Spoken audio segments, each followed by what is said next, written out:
In this video, I'm going to show you how to fulfill your stock order, your stock sales order. That's pulling items out of two locations. And let's, in this case, say that we're shipping the saddle tap that's in Harahan to the Port Allen location.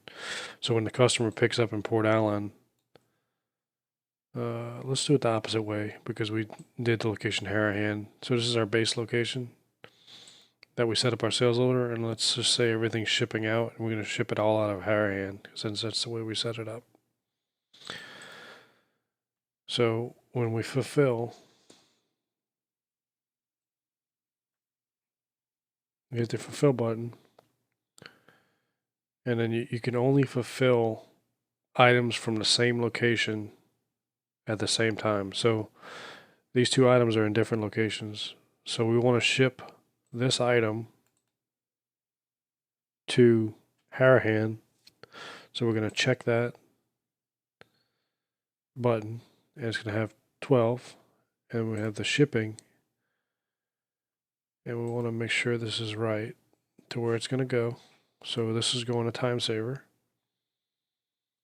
And then you can change this if you need to edit the address or whatever you need to do.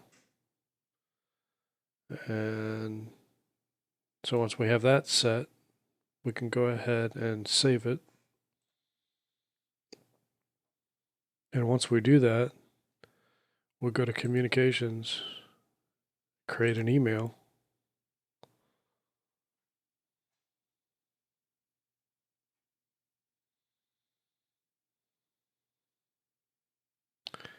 And let's say I'm the person at the Port Allen location that's going to pull this item and ship it to Harahan. I would put that person's email in. And then I can put a note saying, please ship with sales order. And they're going to have all that information. So if you just want to put a note, or let's say they're picking up, please hold for pickup for customer, whatever you need to do there. This is your notification to the warehouse of letting them know what's going to happen with that order. This is all set up already. So we just go ahead and hit merge and send. And then that person's going to get an email saying, please ship the sales order. Please ship with sales order. They get a copy of the item fulfillment, and that's here. So they're going to see that they're doing this item, and they're shipping. And this is what they're doing is they're shipping these 12. There's no units on this first line, right? So this is a back order. This is the shipped. And that's your packing slip.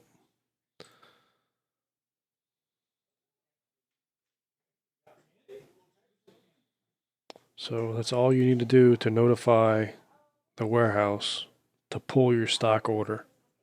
If you set up your sales order correctly and your item fulfillment correctly, all the information that they need to be able to complete your order will be in the system.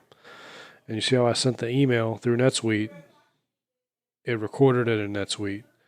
So if that person in the warehouse now replies and says,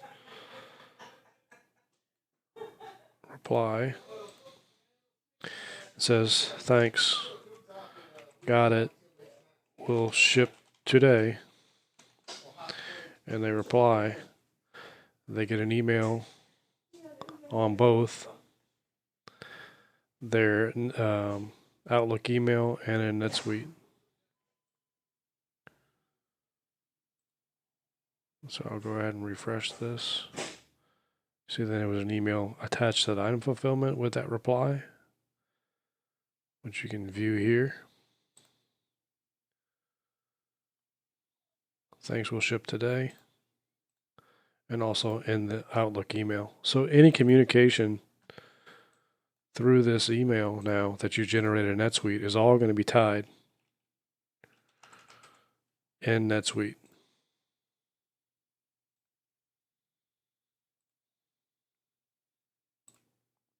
everything's there tied.